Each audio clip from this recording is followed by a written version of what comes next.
பேர்லை நேயர்களுக்கு வணக்கம். இன்றைய நேர்காணலில் விசிகாவிலிருந்து கொள்கை பரப்பு துணை செயலாளர் வழக்கறிஞர் திரு மோசஸ் அவர்கள் இணைந்திருக்கிறார். அவரோட பேசலாம். வணக்கம் தோழர். வணக்கம். நாடு முழுக்க பார்த்தீங்கன்னா நீட்டுக்கு எதிராக, நீட்டு குளறுபடிக்கு எதிராக போராட்டம் வெடிச்சிருக்குது அப்படிங்கிற விஷயத்த பார்க்குறோம். டெல்லியில் பார்த்தீங்கன்னா அடக்குமுறைகள் கட்டவிழ்க்கப்பட்டிருக்குது அப்படிங்கிற விஷயத்த பார்க்குறோம். சென்னையில் போராடக்கூடிய மாணவர்களையும் கைது செய்யக்கூடிய விஷயங்களையும் பார்க்குறோம். இப்போது ஜென்ரலாக முன்வைக்கிறது என்னன்னா, தமிழ்நாட்டில் ஆரம்பித்த போராட்டம் இப்போது டெல்லி வரைக்கும் போயிருக்குது அப்படிங்கிற விஷயத்த பலரும் குறிப்பிட்றாங்க. தமிழ்நாடு தான் நீட்டுடைய ஆபத்துகளை ஆரம்ப கட்டத்திலேயே சுட்டி காட்டியது அப்படிங்கிற விஷயத்தையும் பதிவு பண்ணுறாங்க. இப்போது நாடு முழுக்கவே இதுக்கு எதிரான போராட்டம் வெடிப்பதை, இந்த மாணவர்கள் இதை புரிந்து கொள்வதை எப்படி பார்க்குறீங்க நீங்கள்? தமிழ்நாடு இந்த நீட் சிஸ்டத்தை, அதாவது நீட்டில் இப்போ நடந்த அந்த குளறுபடியை தமிழ்நாடு எதிர்க்கலைன்றதை விட தமிழ்நாடு எதிர்த்தது அந்த நீட்டுடைய சிஸ்டத்தையே எதிர்த்தோம். இப்போ நீட்டில் இருக்கிற முறைகேடை எதிர்த்து தான் இந்தியா முழுவதும் மாணவர்கள் டெல்லியிலும் போராட்டம் நடத்துகிறாங்க. அந்த முறைகேட்டுன்றதை தாண்டி அந்த நீட் சிஸ்டமே நம்மளுக்கு எதிரானது அப்படின்ற பார்வையில் இருந்து தான் நம்மளுடைய எதிர்ப்பை நம்ம பதிவு செஞ்சோம். ஆனால் இப்போ இந்த மாணவர்கள் போராடக்கூடிய இந்த விஷயத்தை அரசு எப்படி அட்ரஸ் பண்ணுறாங்க அப்படின்றதுல இருந்து தான் நம்ம அதை புரிஞ்சுக்கணும். இப்போ மாணவர்கள் இதை அதில் இருக்கிற குளறுபடிகளை எதிர்த்து போராடும் பொழுது அந்த துறைக்கு அமைச்சராக இருந்தவர் பதவி விலகணுன்றது தான் இவருடைய அடிப்படை அவங்களுடைய கோரிக்கையாக இருக்குது. ஆனால் அதை கூட இந்த அரசு பரிசீலனை செய்யாமல் அதை பூசி மொழிகிற ஒரு விஷயத்துக்கு தான் அவங்க கொண்டு போகிறாங்க. ஆனால் இந்த சிஸ்டம் இருக்குல்ல, இந்த நீட் சிஸ்டம் இருக்குல்ல, அந்த அதுக்கான அவங்க பேசிக்கான சொன்ன விஷயம் என்ன? தகுதி வாய்ந்த மருத்துவர்களை உருவாக்குவது தான் நம்மளுடைய கனவு அப்படின்னு சொன்னாங்க, நம்மளுடைய இலக்குன்னு சொன்னாங்க. ஆனால் உண்மையாக அப்படி தகுதி வாய்ந்த மருத்துவர்களை உருவாக்குகிற இதுதான் அந்த நீட் சிஸ்டம் அப்படின்னு பார்த்தா அப்படி கிடையாது. கிட்டத்தட்ட இந்த நீட் தேர்வு முறையில் இந்த என்ட்ரன்ஸ் எக்ஸாமில் ஒரு 10 லட்சம் பேர் தேர்ச்சி பெறுறாங்க அப்படின்னா, தமிழ்நாட்டில் 1 லட்சம் சீட், 1,04,000 சீட்ஸ் இருக்குன்னா அதெல்லாம் அரசு மருத்துவக் கல்லூரியில் இருக்கக்கூடிய இடங்கள்ல 51,000 இடத்துக்கு ரிசர்வேஷன் சிஸ்டத்தை ஃபாலோ பண்ணி அதுக்குள்ள நிரப்பிடுவாங்க. அதில் எந்த விதமான மால் ப்ராக்டிஸும் பண்ண முடியாது. யார் அதிக மதிப்பெண் எடுத்திருக்கிறாங்களோ அவங்களுக்கு தான் இடம் கிடைக்கும். ஆனால் மிச்சம் இருக்கக்கூடிய ஒரு 56,000 சீட்ஸ் இருக்குல்ல, ப்ரைவேட் காலேஜ் சீட்ஸு, இதில் தேர்ச்சி பெற்றவங்க இருக்காங்கல்ல, அவங்க மார்க் அடிப்படையில் அவங்களுக்கு சீட்ஸ் கிடைக்குதா அப்படின்னு நீங்கள் பார்த்தீங்கன்னா கிடையாது. பேரும் 6 முதல் 60% வரை ஆடி தள்ளுபடியுடன் சூப்பர் சரவணா ஸ்டோர்ஸ், சென்னை, மதுரை, கோவை. அப்போ அவங்களுக்கு எதன் அடிப்படையில் கிடைக்குதுன்னா, அந்த இடத்துல யார்கிட்ட மணி இன்ஃப்ளூயன்ஸ் பண்ணக்கூடியவங்க, உதாரணத்துக்கு ஒரு 300 மார்க் எடுத்து பேசிக்கா நீட் எக்ஸாம்ல பாஸ் பண்ணியிருக்கக்கூடியவர், ஒரு 700 மார்க் 800 மார்க் எடுத்திருக்கக்கூடியவங்க இருக்கிறாங்கல்ல, அவங்க 2 பேருமே ஒரு பிரைவேட் காலேஜ் அப்ரோச் பண்றாங்கன்னா அங்க மதிப்பெண் மட்டுமே பார்த்து சீட்டு கொடுக்கறது கிடையாது. அப்ப யாரால அதிகமா பணம் கொடுக்க முடியும், டொனேஷன் கொடுக்க முடியும், யாரால அதிகமா ஃபீஸ் பே பண்ண முடியும், இந்த கிரைட்டீரியா அடிப்படையில் தான் அவங்க உள்ள போறாங்க. அப்ப அதோட அப்ஜெக்டிவ் இருக்குல்ல, நீட் தேர்வு முறையுடைய அப்ஜெக்டிவ் இருக்குல்ல, இந்த என்ட்ரன்ஸ் எக்ஸாம், அதுவே பேசிக்காவே அடிபட்டு போகுது. அதுபோல இந்தியா போன்ற பன்முகத்தன்மை கொண்ட நாடு இருக்குல்ல, நம்மளுக்கு ப்ளூரலிசம் தான் நம்மளுடைய கண்ட்ரியுடைய பேசிக் ஸ்ட்ரக்சர். அப்போ இங்க ஒரே விதமான சிஸ்டத்துல எஜுகேஷன் சிஸ்டத்துல மாணவர்கள் படிச்சுட்டு வர்றது கிடையாது. இங்க ஸ்டேட் போர்டு இருக்கு, மெட்ரிகுலேஷன் இருக்கு, சிபிஎஸ்சி இருக்கு, ஐசிபிஎஸ் சிலபஸ் இருக்கு. இந்த மாதிரி பல வகையான ஒரு முறையிலிருந்து தான் மாணவர்கள் +2 முடிச்சுட்டு வெளியில வராங்க. அப்போ இந்தியா மாதிரியான ஒரு கண்ட்ரியில ஒரே நாடு, ஒரே தேர்தல், ஒரே கல்ச்சரை கொண்டு வரணும், ஒரே மதம் இருக்கணும், இப்படியான ஒரு முறையை கொண்ட கட்சி தான் பிஜேபி. ஒரே மாதிரியான தேர்வை கொண்டு வரும் பொழுது நீ எந்த சிலபஸ்ல இருந்து கொஸ்டின் பேப்பரை முதல்ல ஃபிக்ஸ் பண்றீங்க, அதை பார்க்க வேண்டியது இருக்குல்ல. அப்போ நான் ஸ்டேட் போர்ட் சிலபஸ்ல நான் படிச்சிருக்கிறேன், நான் +2 வரைக்கும் ஸ்டேட் போர்ட் சிலபஸ்ல படிச்சிருக்கேன். நான் படிச்சதுல இருந்து நீங்க கேள்வி கேட்டு நீங்க அந்த குவாலிஃபிகேஷனை ஃபில்டர் பண்றீங்கன்னா கூட ஒரு லாஜிக் இருக்கு. ஆனா நான் படிச்ச சிலபஸ்ல இருந்தே எனக்கு கேள்வி வருவது கிடையாது. அப்போ நம்மளுடைய பிள்ளைகள், எதிர்காலத்தில் நம்மளுடைய பிள்ளைகளுடைய அந்த மருத்துவ கனவுங்கிறது முற்றிலுமா அந்த இடத்துல நிராகரிக்கப்படுது. அப்போ அந்த வாய்ப்புன்றது, அந்த ஆப்பர்ச்சுனிட்டி இருக்குல்ல, கான்ஸ்டிடியூஷன் கொடுத்துருக்கக்கூடிய எல்லாருக்கும் சமமான ஆப்பர்ச்சுனிட்டி இருக்குல்ல, அந்த ஆப்பர்ச்சுனிட்டியை சட்டம் போட்டு பறிக்கிறான். அப்போ இதனாலதான் நம்ம என்ன பண்ணோம்னா, இந்த என்ட்ரன்ஸ் எக்ஸாம்ன்ற சிஸ்டமே நம்மளுக்கு வேணாம் அப்படின்னு தமிழ்நாடு நம்ம அதை எதிர்த்து போராடணும். ஆனால் இப்போ நடக்கக்கூடிய இந்த போராட்டம்ன்றதுடைய மையம் என்னன்னா, நீட் எக்ஸாமுக்குள்ள நடந்த அந்த முறைகேடை தான் இவங்க கேள்வி கேட்டு ஆர்ப்பாட்டம் பண்றாங்க, போராட்டம் நடத்துறாங்க. ஆனால் இந்த போராட்டத்துடைய அடுத்த வடிவமா இது எதை நோக்கி கொண்டு போகணும் அப்படின்னா, மொத்தமா நீட் எக்ஸாம்னே ஒன்று கூடாது, எதுக்குமே என்ட்ரன்ஸ் எக்ஸாம்னே ஒன்று கூடாது, அதை நோக்கி இதை நகர்த்தி கொண்டு போகணும். அதுதான் நிரந்தர தீர்வா இருக்கும். அதுதான் தமிழ்நாடு விரும்பினது. தமிழ்நாடு முன்னெடுத்த போராட்டத்தினுடைய வடிவம் அதுதான். அப்போ இது இந்தியா முழுவதுமே இது ஒரு பேசும் பொருளா மாறணும். இன்னைக்கு நீட்டை ஏத்துக்கிட்ட பல மாநில அரசுகள் கூட, அந்த மாநிலத்தை ஆட்சி செஞ்ச அரசியல் கட்சிகள் கூட ஒரு பிகினிங்ல நீட்டுக்கு ஆதரவான நிலைப்பாடு எடுத்திருந்தாங்க. ஆனா இன்னைக்கு அப்படி கிடையாது. அதுல இருக்கிற முறைகேடுகளை கேள்வி கேட்கிறாங்க. அப்ப எல்லாருமே இதை எதிர்க்கிற விதம் எப்படி, இதோட தன்மையை எப்படி மாறணும் அப்படின்னா, ஒட்டுமொத்த இந்த நீட் எக்ஸாமே எதிர்க்கக்கூடியதா மாறணும். அதில் இருக்கக்கூடிய குளறுபடிகளை எதிர்ப்பது என்பது வந்து நிரந்தர தீர்வா இருக்க முடியாது. அந்த எக்ஸாமே எனக்கு +2 அடிப்படையில் மார்க்கின் அடிப்படையில் நீங்க எனக்கு வந்து சீட் அலாட் பண்ணி கொடுங்க அப்படின்றது தான் சரியா இருக்கும். ஏன்னா நான் வேற ஒரு சிலபஸ்ல படிக்கிறேன். நான் மெட்ரிகுலேஷன் சிலபஸ்ல படித்தேன். இப்போ நீங்க வந்து சிபிஎஸ்சியில் படிக்கிறீங்க. நம்ம 2 பேருமே நீட் எக்ஸாம் ப்ரிப்பரேஷன் பண்றதுக்காக போறோம். அப்போ அந்த இடத்துல நீங்க படிச்ச சிலபஸ்ல இருந்து கேள்வி வந்ததுதானா எப்படி? அப்போ அந்த கேள்வித்தாள் முன்கூட்டியே சில வந்து இது வந்து கோச்சிங் சென்டருக்கு வந்து லீக் செய்யப்படுது. அப்போ அந்த இடத்துல படிக்கக்கூடிய மாணவர்கள் அதிகமாக பாஸ் பண்ணி உள்ள போறான். அப்போ இது எல்லாமே வந்து யார் மருத்துவர் ஆவணங்கிறது ஒரு முன்முடிவு செஞ்சிடறாங்க. முழுக்க முழுக்க இது ஒரு வணிகம் ஆகுது. அப்போ பணம் இருக்கிறவன் பணத்தை பயன்படுத்தி ஈஸியாக அடைஞ்சிட முடியும்னு நம்புறான். அப்போ இந்த சிஸ்டத்தை ஒழிக்கணும்னா நீங்க இருக்கிற முறைகேடு என்பதை தாண்டி நீட் சிஸ்டத்தையே ஒழிக்கணுன்றதுக்கான அந்த போராட்டத்துடைய வடிவம் மாறணும். ஆனா நீங்க சொல்வது போல மாணவர்கள் குளறுபடிகளை எதிர்த்து போராட்டம் பண்றாங்க. ஆனா அதுக்கே வந்து கவர்மெண்ட் செவி செய்ய மாட்டேங்குது. அதை தாண்டி வந்து நீட் தேர்வை ரத்து செய்ய வேண்டும் அப்படிங்கிற விஷயத்துக்கு வந்து அவங்க கன்சிடர் பண்ணுவாங்களா அப்படிங்கிற கேள்வி இருக்குல்ல. இப்போ நம்மளுடைய வாய்ஸ் வந்து மைனாரிட்டி வாய்ஸா இருக்கு. அதாவது தமிழ்நாட்டுடைய விருப்பன்றது நீட் சிஸ்டமே இருக்கக்கூடாதுன்றது. இப்போ நீட் தேர்வுக்குள்ள நடக்கிற இந்த குளறுபடியினால ஒரு அவேர்னஸ் ஏற்பட்டிருக்குல்ல. இது இந்தியா முழுவதும் எல்லா மாநிலங்களிலுமே ஒரு பேசும் பொருளாக மாறணும். எல்லா மாநிலங்களிலுமே வந்து டெமோக்ராட்டிக் ஃபோர்ஸ் இருக்கிறாங்க, அரசியல் கட்சிகள் இருக்கு, பாஜக எதிர்ப்பு மனநிலை கொண்டவர்கள் இருக்கிறாங்க. அப்ப இந்த தேர்வு முறையே கூடாது அப்படின்ற ஒரு கான்வர்சேஷனுக்கு இது நகரணும். அதை நகர்த்த வேண்டிய பொறுப்பு தமிழ்நாட்டுக்கு இருக்கு. தமிழ்நாட்டில் இருக்கக்கூடிய அரசியல் கட்சிகளுக்கு இருக்கு. குறிப்பா தமிழ்நாட்டுடைய ஆளுங்கட்சியா இருக்கக்கூடிய அரசுக்கு இருக்கு. ஏன்னா திமுக நீட்டை எதிர்த்த விதம் வேற. இப்போ டிவிக்கு நீட்டை எதிர்க்கிறாங்களான்னு கேட்டால் அதுலேயே அவங்களுக்கு ஒரு பெரிய தெளிவான நிலைப்பாடு இல்லை. பேரளவில் சொல்றாங்க நீட் எக்ஸாம் கூடாதுன்னு சொல்லிட்டு. ஆனால் அவங்க பாஜகவை டிஃபெண்ட் பண்ற விதம் இருக்குல்ல, அதில் வந்து சில சேஞ்சஸ் பண்ணணும். இப்போ திமுக எந்த மெத்தடை கையாண்டாங்களோ அதை வந்து இன்னைக்கு இருக்கக்கூடிய அரசும் அந்த மெத்தடை கையாளணும். இந்தியா முழுவதுமே நீட் சிஸ்டத்தை ஒழிக்கிறதுக்கான ஒரு நகர்வை எல்லா அரசியல் கட்சியுமே ஒரு அழுத்தம் கொண்டு வரணும். மாணவர்களால் முடியாதுன்னு ஒன்றும் கிடையாது. அப்போ பணம் படித்தவங்க, அதிகாரத்தை நுகரக்கூடியவங்கெல்லாம் வெரி ஃபியூ, அவங்க மைனாரிட்டி தான். அப்போ பெரும்பான்மையான மாணவர்கள் யார்? வட இந்தியாவில் மிடில் கிளாஸ் ஃபேமிலியிலேருந்து வரக்கூடியவங்க தான். அப்போ அவங்களுடைய வாய்ப்பு தட்டி பறிக்கப்படுதுன்ற விழிப்புணர்வை நம்ம ஏற்படுத்தும் பொழுது அது சாத்தியமாகும். நீங்க சொன்னீங்க அவங்க பேரளவில் பண்றாங்கன்னு சொல்லி, ஆனா அது தீவிரமாக நீங்க சொல்றீங்க. இன்னொரு பக்கம் பார்க்கும்போது போராடக்கூடிய மாணவர்கள் மேல காவல்துறை ஏவி விட்டு அவங்கள பலவந்தமாக இழுத்துட்டு போறதோ இல்லை ஒன்று கூடனா கூட மிரட்டுறதோ அந்த மாதிரி விஷயங்களை வந்து கவர்மெண்ட் வெளிப்படுத்தும் போது அவங்க சொன்ன நிலைப்பாட்டிலேருந்து அவங்க மாறுறாங்களா? பாஜகவுக்கு ஆதரவான நிலைப்பாட்டை காவல்துறை மூலமாக வெளிப்படுத்துகிறார்களா அப்படிங்கிற கேள்வி இருக்கு. பாஜக எதிர்ப்புல வந்து இந்த தாவைக்கு அரசு தயக்கம் காட்டுறதுன்றது வந்து உண்மைதான். திமுக போல வந்து ரொம்ப வீரியத்தோட அவங்க பாஜகவை எதிர்க்கக்கூடிய தன்மை இவங்க கிட்ட ஆரம்பத்துல இருந்தே இல்லை. ஆனா இந்த போக்கை மாத்திக்கணும் அவங்க. ஏன்னா ஒரு ஸ்டேட் கவர்மெண்ட்டுங்கிறது வந்து அந்த மாநிலத்தில் இருக்கக்கூடிய மக்களுடைய உணர்வுகளை சட்டப்படி ரிஃப்ளெக்ட் பண்ணக்கூடிய இடத்துல இருக்கிறாங்க. பெரும்பான்மையா அந்த மாநில மக்கள் என்ன உணர்றாங்களோ, எதை ஃபீல் பண்றாங்களோ, எதை விரும்புறாங்களோ, எதை உரிமையா நினைக்கிறாங்களோ அதை சட்டப்படி ரிஃப்ளெக்ட் பண்ண வேண்டிய இடத்துல மாநில அரசு இருக்கு.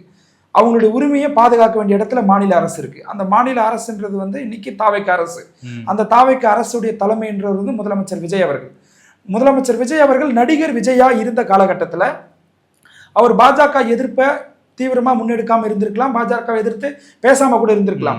அது சினிமாக்காரங்களுக்கு இருக்கக்கூடிய இயல்பான பிரச்சனை. யாருமே அது மாதிரி எதிர்த்து பேச மாட்டாங்க. ஏன்னா அவங்களுக்கு தனிப்பட்ட ரீதியா வந்து வர்த்தக ரீதியான பாதிப்பு ஏற்படும் அப்படின்றதுனால அரசு எதிர்த்து பேச மாட்டாங்க. ஸோ அதனால வந்து சமுதாயத்துக்கோ மக்களுக்கோ தமிழ்நாட்டுக்கோ எந்த பாதிப்பும் கிடையாது.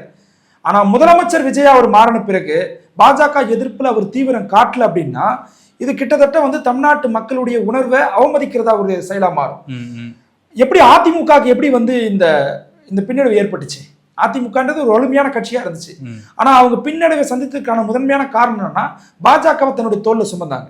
இவங்க பாஜகவோட வெளிப்படையா கூட்டணி வைக்கலன்னா கூட பாஜக எதிர்ப்புல இவங்க தயக்கம் காட்டினாங்கன்னா அதிமுக என்ன நிலைமை ஏற்பட்டுச்சோ அதுதான் பிற்காலத்திலையும் தாவைக்காக்கு ஏற்படும். அதனால பாஜகவை எதிர்க்கிறதுல இவங்க தயக்கம் காட்டுறதுல இவங்க வந்து இன்னும் முனைப்பா இருக்கணும் அப்படின்றது தான் விசிகாவுடைய கோரிக்கையும் கூட. அது வந்து இப்போ ஒரு அதிகாரத்தில் இருக்கக்கூடியவங்க காவல்துறையை வச்சு மக்கள் போராடுறாங்க, மாணவர்கள் போராடுறாங்கன்னா இப்போ ராஜ்மோகன் அவர்களும் சொல்லியிருந்தார் சாலையில போராடக்கூடாது அப்படின்னு இருந்தார். போராட்டத்துக்குன்னு ஒரு தன்மை இருக்கு. அரசை எதிர்த்து போராடுறாங்க அப்படின்னா அப்போ அந்த அரசுக்கு எதிராக தன்னோட உணர்வுகளை வெளிப்படுத்துறாங்கன்னா அந்த இடத்துல வந்து போராடுவதற்கான இடமா சில நேரங்கள்ல சாலை இருக்கதான் செய்யும்.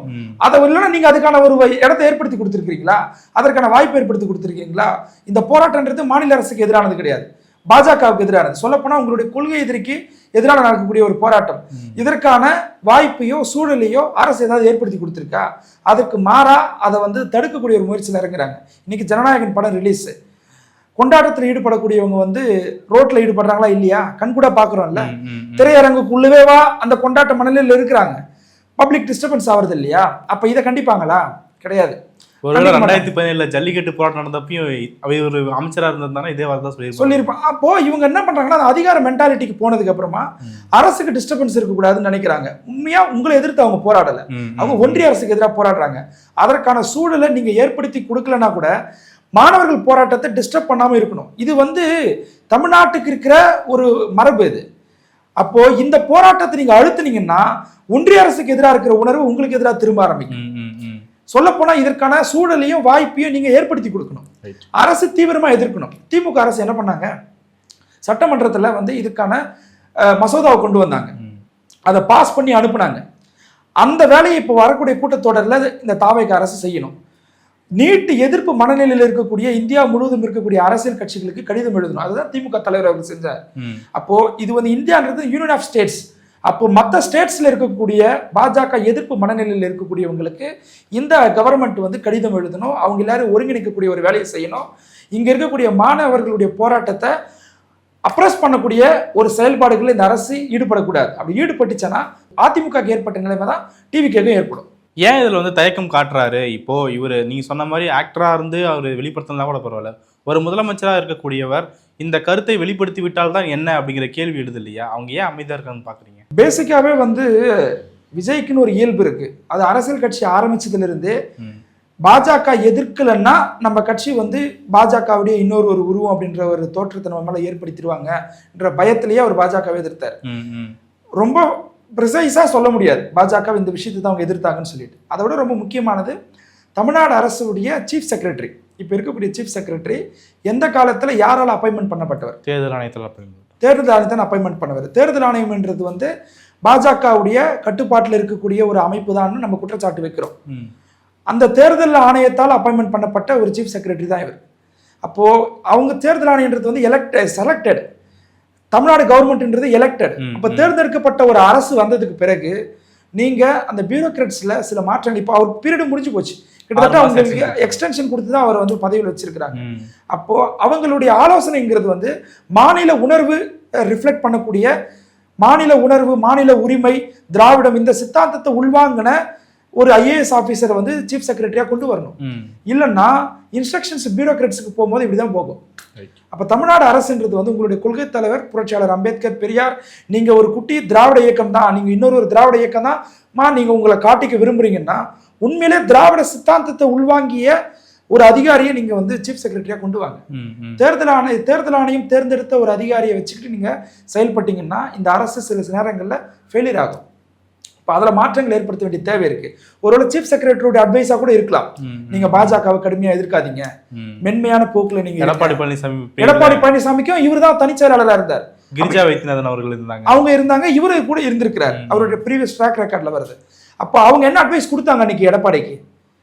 பிஜேபியை கடுமையா எதிர்க்க வேணாம், நம்ம வந்து பாஜக எதிர்ப்புல வந்து தீவிரம் காட்டாதீங்க, பாஜக எதிர்ப்புல தீவிரம் காட்டலன்னா மக்கள் அந்த கட்சியை நிராகரிப்பாங்கன்றது தான் ரிசல்ட்.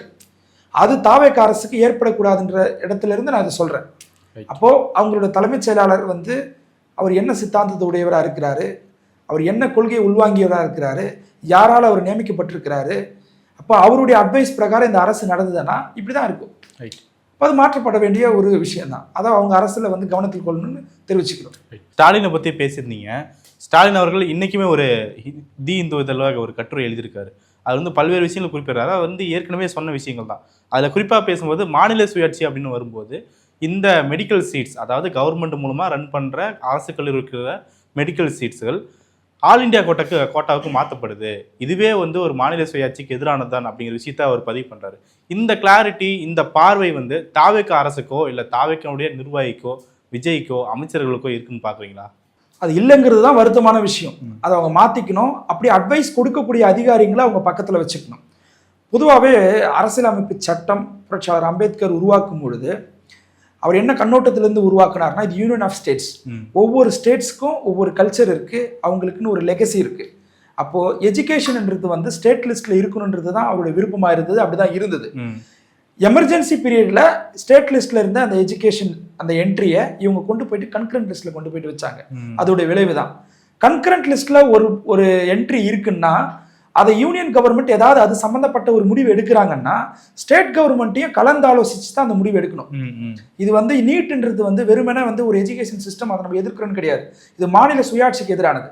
அப்போ டியூ ப்ராசஸ் ஆஃப் லான்னு சட்டத்தில் ஒரு வார்த்தை சொல்லுவாங்க, அதாவது ஹியர் தி போத் சைடு. அப்போ நீங்க ஸ்டேட் கவர்மெண்ட்டை கன்சல்ட் பண்ணி தான் இந்த நீட் சிஸ்டத்தை இவங்க உருவாக்குனாங்கன்னு கேட்டால் கிடையாது. நாங்கள் அதில் எங்களுக்கு விருப்பம் இல்லைன்னு சொன்னோம்னா எங்களுக்கு அதில் எக்ஸெப்ஷன் கொடுக்கணும், அதுதான் கான்ஸ்டியூஷன் சொல்லுது.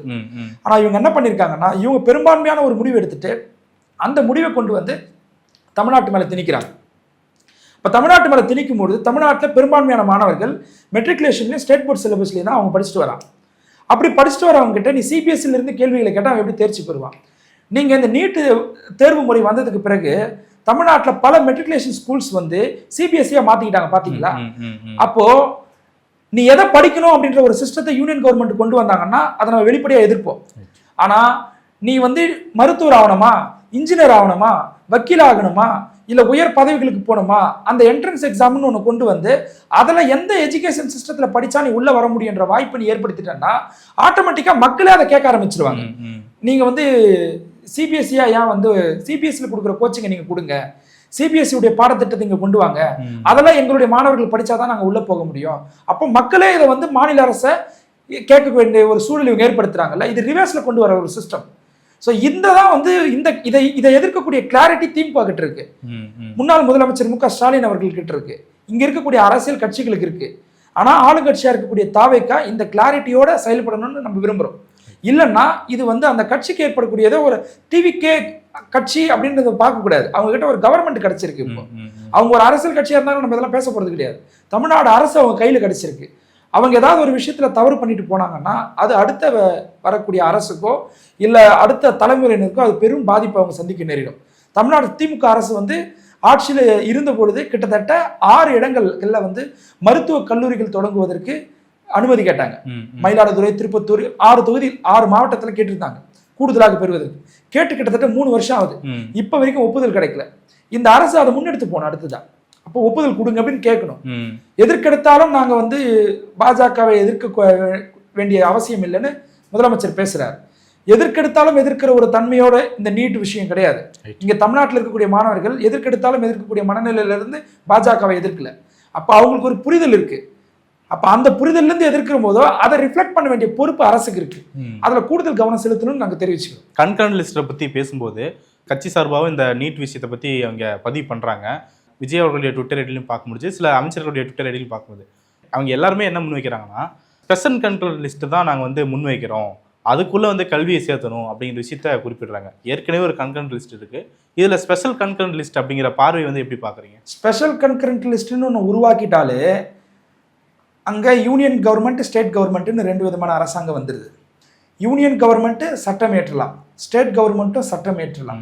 இந்த 2 சட்டத்துக்கும் முரண்பாடு வந்தா, 2 சட்டத்துக்குமே கான்ட்ரடிக்ட் வந்தா எது மேலோங்கி நிற்கும் அப்படின்னா யூனியன் கவர்மெண்ட் எழுதக்கூடிய சட்டம் தான் மேலோங்கி நிற்கும். இதுதான் அரசியலமைப்பு சட்டம் சொல்லக்கூடியது. அப்போ ஸ்டேட் கவர்மெண்ட் என்ன பண்ணலான்னா இங்க ஒரு ஸ்பெஷலா ஒரு மசோதா கொண்டு வந்து அந்த மசோதாவை வந்து நீங்க கவர்னருக்கு அனுப்பி பிரசிடென்ட் உடைய ஒப்புதல் பெற்றுட்டா அதுதான் வந்து மேலோங்கி நிற்கும். இதுதான் சட்ட முறை. ரெண்டு கவர்மெண்ட்டும் எனாக்ட் பண்ணக்கூடிய சட்டத்துக்கு முரண்பாடு வந்துட்டா அப்ப ஸ்டேட் கவர்மெண்ட் வந்து அதுக்கு ஒரு தனி சட்டம் இயற்றி ஜனாதிபதியுடைய ஒப்புதல் பெற்றுட்டா அது யூனியன் கவர்மெண்ட் இயற்றக்கூடிய சட்டத்தோடைய மேலோங்கி நிற்கும். இதுதான் இருக்கக்கூடிய ப்ரொசீஜர். 69% இடஒதுக்கீடு வந்து ஜெயலலிதா அவர்கள் பாதுகாத்தது இந்த முறையை பயன்படுத்தி தான். அப்போ அன்னைக்கு அவர் அந்த முயற்சி எடுக்கும் பொழுது அதற்கு அப்ப இருந்த ஜனாதிபதி ஒப்புதல் கொடுத்தார். அன்னைக்கு இருந்த யூனியன் கவர்மெண்ட் அதை அக்செப்ட் பண்ணிக்கிட்டாங்க.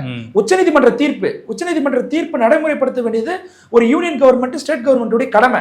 50% மேல சீலிங் போகக்கூடாதுன்னும் பொழுது உச்சநீதிமன்றமே சொல்லிட்டாங்கன்னு தமிழ்நாடு அதை ஏத்துக்கல. அப்போ நாங்க உருவாக்கின ஒரு சிஸ்டத்துக்கு நாங்க பாதுகாப்பு கொடுக்க முடியுன்றத நிரூபிச்சோம். இன்னைக்கு அப்படி பண்ண முடியுமா? இன்னைக்கு ஸ்டேட் கவர்மெண்ட் ஒரு சட்டம் இயற்றி அதை த்ரூ கவர்னர் மூலியமா நம்ம பிரசிடென்ட்டுக்கு அனுப்புனா அந்த பில்லு எங்க இருக்குதுன்னே தெரியல.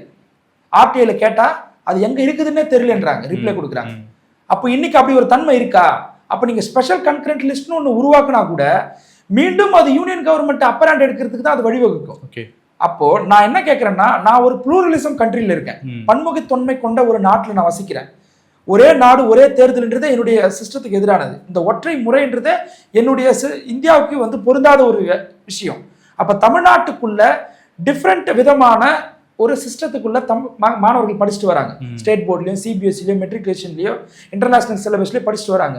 இவங்களுக்கு எல்லாருக்குமே ஒரே ஒரு சிஸ்டத்துக்குள்ள ஒரே ஒரு யூனிஃபார்மான ஒரு தேர்வு முறையை நான் கொண்டு வருவேன்றதை எப்படி ஏற்றுக்க முடியும்? அப்போ நீங்கள் ஸ்பெஷல் கன்கரண்ட் லிஸ்ட்னு ஒன்று உருவாக்குறதும் ஒரு போலியான ஒரு விஷயம் தான். அதில் வந்து தமிழ்நாட்டுக்கு தீர்வு கிடைக்காது. நீ மீண்டும் அதை ஸ்டேட் லிஸ்ட்ல கொண்டு போய் வைங்க. ஸ்டேட் லிஸ்ட்ல கொண்டு போய் வச்சிட்டா நீ உன்னை கொண்டாந்து என் மேலே திணிக்க முடியாது. திணிப்புன்றது எப்போ? நான் ஏற்றக்கூடிய சட்டத்தை மதிக்காம நீ ஒரு சட்டம் ஏற்றுன்றதுக்காக அதை கொண்டாந்து என் மேலே திணிக்க, அதை வந்து இதை நீ ஃபாலோ பண்ணணும்னு சொல்றது தான் திணிப்பு. அப்போ ஸ்டேட் கவர்மெண்ட் நம்ம ஒரு பில்லு கொண்டு வரோம்ல, இப்போ ஒரு இது விவாதம் ஆயிட்டு இருக்கு. நீட்டை ஒழிக்கிறதுக்கான வந்து மேஜிக் வந்து இருக்குதுன்னு சொல்லிட்டு உதயநிதி சொன்னாரு, ரகசியம் இருக்குன்னு சொன்னாரு. அந்த ரகசியத்தை வந்து அதை கேலி கிண்டல் பண்றாங்க. ரகசியம் தான் என்ன? நாங்க ஒரு சட்டம் இயற்றி யூனியன் கவர்மெண்ட்டுக்கு அனுப்பியாச்சு, சட்டபூர்வமா இருக்கக்கூடிய ரெமடி. ஆமா, அதை ஒப்புதல் கொடுக்காதது யாருடைய தப்பு? அப்ப அவங்கள நோக்கி நீங்க கேள்வி கேட்கணுமா இல்லையா? அதை நோக்கி எந்த கேள்வியும் கிடையாது. அப்ப திருப்பி அதை டைவெர்ட் பண்ணக்கூடிய இஷ்யூ தான். ஸ்பெஷல் கன்கரண்ட் லிஸ்ட்லாம் வந்து அதெல்லாம் வந்து தீர்வே கிடைக்காது. திருப்பியும் எஜுகேஷன் ஸ்டேட் லிஸ்ட் கொண்டு வரணும். நான் இப்போ சொல்ற அந்த விஷயம் அதுதான். இந்த மாணவர் போராட்டம் அடுத்த கட்டமாக அது எப்படி வடிவம் பெறணும்னா, நீட் சிஸ்டத்தையே இருக்கக்கூடாதுன்ற லெவலை நோக்கி நகரணும். எஜுகேஷனை திருப்பி வந்து ஸ்டேட் லிஸ்ட் கொண்டு வாங்க அப்படின்றத நோக்கி நகரணும். இதுதான் நிரந்தர தீர்வு. இல்லைன்னா திருப்பியும் இது ஏதாவது ஒரு ரூட் மூலியமா இது உள்ள வரதான் செய்யும். இந்த தீர்வு முன்வைக்கிறீங்க. இப்போ ஒருவேளை நீங்க கோரிக்கை வைக்கிற மாதிரி அவங்க சட்டமன்றத்தில் ஒரு மசோதா நிறைவேற்றுறாங்க அப்படின்னா, இப்போ ஏற்கனவே 2 மசோதாக்கள் அனுப்பப்பட்டிருக்குது, ஒன்றிய அரசு வந்து ரியாக்ட் பண்ணல. இப்போ இதை மட்டும் பண்ணி என்ன ப்ரோஜனம்னு சொல்லி ஒரு கவர்மெண்ட் நினைச்சதுன்னா அது எப்படி பார்க்கலாம்? இப்போ இதே நிலைமை தான் திமுக ஆட்சியில் இருக்கும்பொழுதும் இருந்துச்சு. அவங்க வெறும் மசோதா மட்டும் நிறைவேற்றி அனுப்பிட்டு சைலண்டா இருந்துட்டாங்களா? கிடையாது. அப்போ பாஜக எதிர்ப்பு உணர்வுகளை ஒருங்கிணைச்சாங்க. பாஜக எதிர்ப்பு உணர்வுகளை ஒருங்கிணைக்கிறது தான் நம்மளுடைய வலிமை. அந்த எதிர்ப்பு உணர்வுடைய பர்சன்டேஜ் தான் அதிகம். இந்தியாவில் 35% தான் வாங்கி அவங்க ஆட்சி பிடிச்சிருக்கிறாங்க. அதுவும் மைனாரிட்டி கவர்மெண்ட் 240 தனிப்பெருங்கட்சியாக அவங்க உருவாகலை. அப்போ பாஜக எதிர்ப்பு நிலையில் இருக்கக்கூடியவங்க முதலமைச்சர்களை, அந்த அரசியல் கட்சிகளை தமிழ்நாடு முதலமைச்சர் போய் சந்திக்கணும், அவங்களுக்கு கடிதம் எழுதணும், அவங்கள கன்சல்டேட் பண்ணணும், அவங்களோட சேர்ந்து ஒரு மீட்டிங் அரேஞ்ச் பண்ணணும். இங்கே இருக்கக்கூடிய அரசியல் கட்சிகள் கிட்டலாம் வந்து ஒரு அவசர கூட்டம் வைக்கணும். அவங்க கிட்ட இருந்து வந்து ஒரு பாயிண்ட், ஒரு டிஸ்கஷன்ல ஒரு பாயிண்ட் கொண்டு வரணும். இதுதான் அடுத்த கட்டத்துக்கு நகர்த்தி கொண்டு போகிறது. வெறுமனே சட்டத்தினால இது முடியாது. நம்ம அனுப்புற பில்லை திருப்பி அவங்க கிடப்பில் தான் போடுவாங்க, ஒப்புதல் கொடுக்க மாட்டாங்க. அன்னைக்கு 69% இடஒதுக்கீடு எப்படி பாதுகாக்கப்பட்டுச்சுன்னா ஒப்புதல் கிடைச்சது, பிரசிடென்ட் கிட்ட இருந்து கன்சென்ட் கிடைச்சது. இன்னைக்கு கிடைக்குமான்னு கேட்டால் கிடைக்காது. அப்போ இதுக்கு மாற்று ஆல்டர்னேட்டிவ் ரூட்ஸ் என்ன? அப்போ அது எல்லா முறைகளும் வந்து இந்த அரசு கையாளணும். அது எல்லாமே பாஜகவை எதிர்க்கிற முறை. அந்த முறையை இவங்க செய்வாங்களா அப்படின்றது வந்து பெரிய சந்தேகம் இருக்கு. அதை செய்யணுன்றதான் நம்மளுடைய விருப்பமும் கூட. மாநிலங்களுடைய விருப்பம் அப்படின்னு பார்க்கும்போது இப்போ காங்கிரஸ் கட்சியினர் வந்து என்ன முன்வைக்கிறாங்கன்னா, எந்தெந்த மாநிலங்களுக்கெல்லாம் நீட் தேவைன்னு சொல்றாங்களோ அவங்களுக்கு விலக்கு கொடுங்க, யாரெல்லாம் ஏற்றுக்கிறாங்களோ அவங்களுக்கு வந்து வச்சுக்கோங்க அப்படிங்கிற விஷயத்த இன்றைக்குமே சொல்லிட்டு இருக்காங்க. கடந்த தேர்தல் அறிக்கையிலுமே அதை இந்த விஷயத்த நம்ம பார்த்தோம். அப்போ அவங்களுடைய நிலைப்பாடு, அந்த சொல்யூஷன் எப்படி பார்க்குறீங்க? எஜுகேஷன் திருப்பி ஸ்டேட் லிஸ்ட்டுக்கு வரணும்னு சொல்கிறோம். எஜுகேஷன் இது இன்னொரு வடிவம் இதுதான். அதாவது அந்தந்த எந்த மாநிலம் விருப்புதோ அந்த மாநிலம் ஏற்றுக்கிட்டோம் அப்படின்னா, நீ எஜுகேஷனை ஸ்டேட் லிஸ்ட்டு கொண்டு வந்து வச்சுட்டாலே அந்த மாநிலம் அதுக்கு ஒரு தனி சட்டத்தை இயற்றி அவங்க அதை பாதுகாப்பு தேடிப்பாங்க. சட்டப்படியாக அவங்களுக்கு அதுக்கான பாதுகாப்பு தேடிப்பாங்க. அதனால தான் சொல்கிறோம் ஸ்டேட் லிஸ்ட்டுக்கு திருப்பி இது வரணும்னு சொல்கிறோம். காங்கிரஸ் வந்து அகில இந்திய பார்வையில் இருந்து அதை முடிவு எடுக்கிறாங்க. இப்போ தமிழ்நாட்டுடைய உணர்வு நீட்டே வேணாங்கிறது, என்ட்ரன்ஸே கூடாதுன்றது. இப்போ மற்ற மாநிலங்களில் குஜராத் போன்ற யூபி போன்ற மாநிலங்களில் நீட் வேணும்னு அந்த மாநிலம் விரும்பிச்சனா அங்கே இருக்கிற காங்கிரஸ்க்கு அது பொருத்தமாக இருக்கும். அவங்க தமிழ்நாட்டுடைய உணர்வை அங்கே ரிஃப்ளெக்ட் பண்ணணும்னு அவங்களுக்கு அவசியம் கிடையாது. அந்த மாநிலத்தில் இருக்கக்கூடிய இளைஞர்கள், மக்கள் பெரிய அரசியல் விழிப்புணர்வு பெறாமல் கூட இருக்கலாம். அப்போ அவங்க பெரும்போது அவங்கள வேணான்னு சொல்லுவாங்க. அப்போ அவங்களுடைய கன்வீனியன்ஸ்க்காக காங்கிரஸ் அந்த முடிவு எடுக்கிறாங்க. அது ஒரு நேஷனல் பார்ட்டி அப்படின்றதுனால தமிழ்நாட்டுடைய முடிவு தான் சிறந்த முடிவாக இருக்கும், இது இந்தியா முழுவதும் நம்ம அமல்படுத்துவோன்ற முயற்சியில் அந்த ரிஸ்க் எடுக்க அவங்க விரும்பல. அப்போ தமிழ்நாடு எந்த மாநிலம் வேணான்னு சொல்கிறாங்க, அவங்களுக்கு எக்ஸப்ஷன் கொடுங்கன்னு சொல்கிறாங்க. நான் எக்ஸப்ஷன்ன்றதெல்லாம் செகண்டரி, சிஸ்டத்தையே மாற்றுங்கன்றேன். நீ எஜுகேஷனை வந்து திருப்பி வந்து ஸ்டேட் லிஸ்ட்டில் கொண்டு வந்து வை, நான் முடிவு எடுத்துகிட்டு போகிறேன். அப்போ காங்கிரஸ் சொல்கிற தீர்வுலையும் இந்த செக் இருக்குது, ஸ்டேட்டுக்கு கொண்டு வந்தால் மட்டும்தான் அதை அதையும் பண்ண முடியும். உத்தரப்பிரதேசில் இருக்கக்கூடிய ஒரு மாநில கட்சி நீட் வேணும்னு விரும்பினாங்கன்னா அந்த நீட் சிஸ்டத்தில் வல்னரபிள்ஸ் யாருன்னு நம்ம பார்க்குறோம். நம்ம யார் வல்னரபிள்ஸ்? மெட்ரிகுலேஷன்ஸில் படிக்கக்கூடிய பசங்க, Government கவர்மெண்ட் ஸ்கூல்ஸில் படிக்கக்கூடிய பசங்கள்லாம் வல்னரபிள்ஸ், கோச்சிங் சென்டர் போக முடியாத பசங்க, ஃபஸ்ட்டு ஜென்ரேஷனாக வந்து படிப்பை தொடரக்கூடிய பசங்க, காலேஜுக்கு வரக்கூடிய பசங்க, எக்கனாமிக்காக ரொம்ப வீக்காக இருக்கக்கூடிய பசங்க, இவங்க எல்லாருமே வல்னரபிள்ஸ்னு சொல்கிறோம். இந்த வல்னரபிள்ஸ் பாதிக்கப்படக்கூடாதுன்னா எங்கள் ஃபஸ்ட் ஸ்டாண்டர்ட்லேருந்து +2 வரைக்கும் நம்ம ஒரு சிஸ்டத்தில் படிக்கிறோம். அவன் அந்த தமிழ்நாடு போன்ற முற்போக்காக இருக்கக்கூடிய மாநிலங்களில் நம்ம கல்வியை இலவசமாக கொடுக்குறோம், சீருடையை இலவசமாக கொடுக்குறோம், பஸ் பாஸை இலவசமாக கொடுக்குறோம், சைக்கிள், லேப்டாப், மதிய உணவு, காலை உணவு, இப்படி பல விஷயங்களை நம்ம அந்த மாணவர்களுக்கு கொடுத்து அவங்களை எம்பவர்மெண்ட் பண்ணி +2 வரைக்கும் கொண்டு வரோம். 12 வருஷம் அவன் படிச்சு வரான். அப்புறமா தான் அவன் மருத்துவத்துக்கு படிக்கிறதுக்கு உள்ள வரான். என்ட்ரன்ஸ் எக்ஸாம் கொண்டு வந்து உள்ள நிறுத்தி இந்த 12 வருஷம் படிச்சதை செல்லாததாக்குறல்ல. இது எப்படி என்னுடைய எஜுகேஷன் சிஸ்டத்தையே நீ கேள்விக்குள்ளாக்குறல்ல. நான் படிச்சுட்டு வந்த சிஸ்டத்தையே நீ கேள்விக்குள்ளாக்குறல்ல. அப்ப நான் படிச்சுட்டு வந்த சிஸ்டத்துல நீ கேள்வி கேட்கிறேன்னு கேட்டா அதுவும் கிடையாது. நான் ஸ்டேட் போர்டில் படிச்சுட்டு வந்திருப்பேன், நான் மெட்ரிகுலேஷன்ல படிச்சுட்டு வந்திருப்பேன், ஆனா நீ கேள்வி எதுல இருந்து எடுக்கிற? அப்ப அந்த கல்வி அந்த வினாத்தாலும் வந்து முறைகேடா லீக் செய்யப்படும். கிட்டத்தட்ட 150 முறைக்கு மேல அது லீக் பண்ணப்பட்டதுக்குன்னு சொல்றாங்க. அப்போ அதை பெறக்கூடியவன் அந்த வாய்ப்பை ஈஸியாக அடைஞ்சிடலாம். அப்போ இது ஒரு இன்இக்வாலிட்டி உருவாக்கலையா? கான்ஸ்டியூஷனுடைய அப்ஜெக்டிவே என்ன? எல்லாருக்கும் சமமான வாய்ப்பை உருவாக்கி கொடுக்கணுன்றது தான். அந்த சமமான வாய்ப்பை உருவாக்காததுக்கு ஒரு சட்டத்தை உருவாக்குறான். அப்போ மொத்தமாக இந்த சிஸ்டத்தையே வந்து எதிர்க்கிறது தான் சரியான தீர்வாக இருக்கும். அதுதான் தமிழ்நாடுடைய பேட்டர்னை மற்றவங்க பின்பற்றணும்னு நம்ம சொல்றோம்.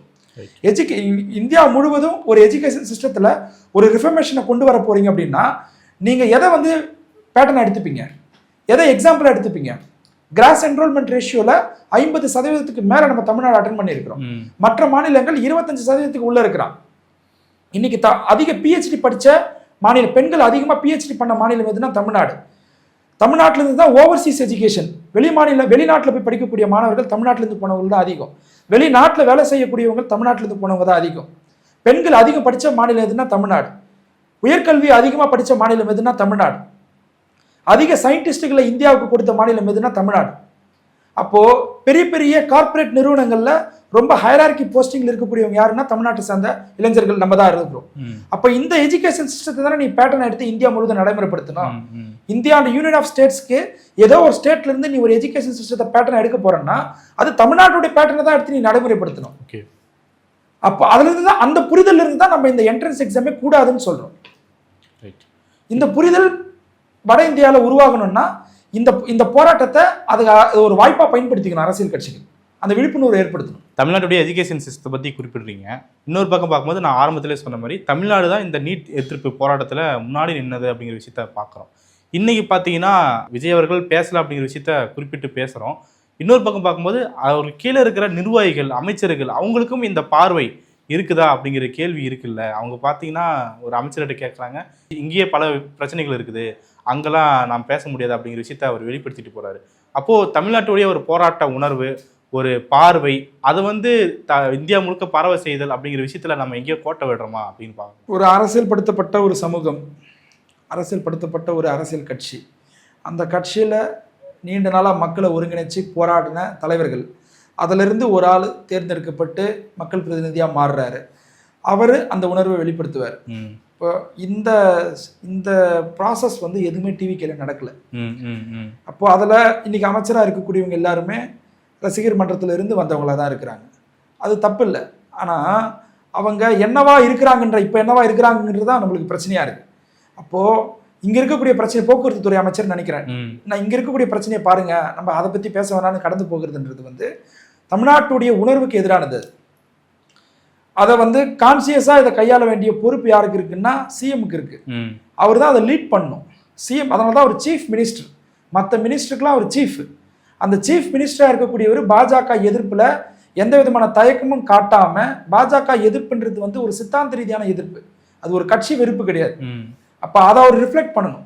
அதற்கு அவருக்கு அட்வைஸ் கொடுக்கக்கூடிய அந்த கமிட்டி தமிழ் மரபு சார்ந்தவங்க, திராவிட சித்தாந்தத்தை உள்வாங்கினவங்க, சமூக நீதியை பேசக்கூடியவங்க, இப்படிப்பட்டவங்க இருந்தாங்கன்னா அது வெளிப்படும். ஆனால் சுற்றி இருக்கவங்கலாம் ஜான் இருக்கிறாங்க, விஷ்ணு ரெட்டி இருக்காங்க, வெங்கட் நாராயணன் வந்து சிறப்பு ஆலோசகராக இருக்காரு. அவங்களாம் என்ன அட்வைஸ் கொடுப்பாங்க? அவங்களுக்குலாம் சமூக நீதி பற்றி என்ன புரிதல் இருக்கு, என்ன பார்வை இருக்கு? கடந்த காலங்களில் அவங்க வந்து சோஷியல் ஜஸ்டிஸ்க்கான போராட்டத்தை ஏதாவது ஒரு இடத்துல முன்னெடுத்திருக்கிறாங்களா? எதுவும் கிடையாது. அப்போ அப்படிப்பட்டவர்கள் தலைவர் ஒரு சீஃப் மினிஸ்டர் சுற்றி இருக்கும்பொழுது அவங்க அந்த மாதிரியான அட்வைஸை கொடுப்பாங்க. அதை தான் சொல்கிறேன் நான். இங்கே சீஃப் மினிஸ்டரை இருக்கக்கூடிய அந்த சர்க்கிளில் இருக்கக்கூடியவங்க யார் அப்படின்றத நம்ம பார்க்கணும்.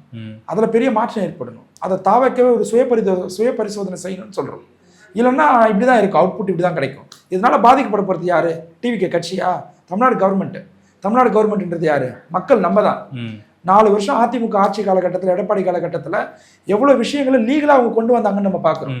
இன்னைக்கு உதயமின் திட்டத்தில் கையெழுத்திட்டதுடைய விளைவு தான் இன்னைக்கு வந்து நீங்கள் 2 வருஷத்துக்கு ஒரு முறை கரண்ட்டை பில் அந்த டாரிஃபை இன்க்ரீஸ் பண்ணலன்னா யூனியன் கவர்மெண்ட் உங்களுக்கு கொடுக்கக்கூடிய மானியத்தை நான் கொடுக்க மாட்டேன்றான். அன்னைக்கு அவர் கையெழுத்து போட்டு வந்துட்டார். நீங்கள் வந்து அந்த அந்த அந்த ஸ்லாபை நீங்கள் இன்க்ரீஸ் பண்ணல, இபி உடைய பில்லு வந்து அந்த கரண்ட் ஸ்லாப் ரேட்டை நீங்கள் இன்க்ரீஸ் பண்ணலன்னா நம்மளுக்கு மானியம் கிடைக்க மாட்டேங்குது. இது போல் இந்த 4 வருஷம் டிவிகே கவர்மெண்ட்டு பாஜகவுக்கு இலகுவான விஷயங்களை பண்ணி கொடுத்துட்டாங்கன்னா என்ன ஆகும்? யார் பாதிக்கப்படுவா? தமிழ்நாட்டு மக்கள் தானே பாதிக்கப்படுவாங்க. ஆனால் இப்படி ஒரு சூழல் ஏற்பட்டால், மக்கள் மத்தியில் ஒரு அவேர்னஸ் ஏற்பட்டால், திருப்பி அது வந்து டிவிகே கவர்மெண்ட்டுக்கு நெகட்டிவாக தான் போய் முடியும், அந்த கட்சிக்கு நெகட்டிவாக தான் போய் முடியும். ஸோ அவங்க பிஜேபி எதிர்ப்பில் இன்னும் தன்னை வந்து வலிமைப்படுத்திக்கணும்னு நம்ம கோரிக்கையை முன்வைக்கிறோம். இந்த சூழலில் பல்வேறு முக்கியமான விஷயங்களை பார்த்துட்டீங்க. உங்களுடைய நேரத்திற்கும் கருத்திற்கும் மிக்க நன்றி.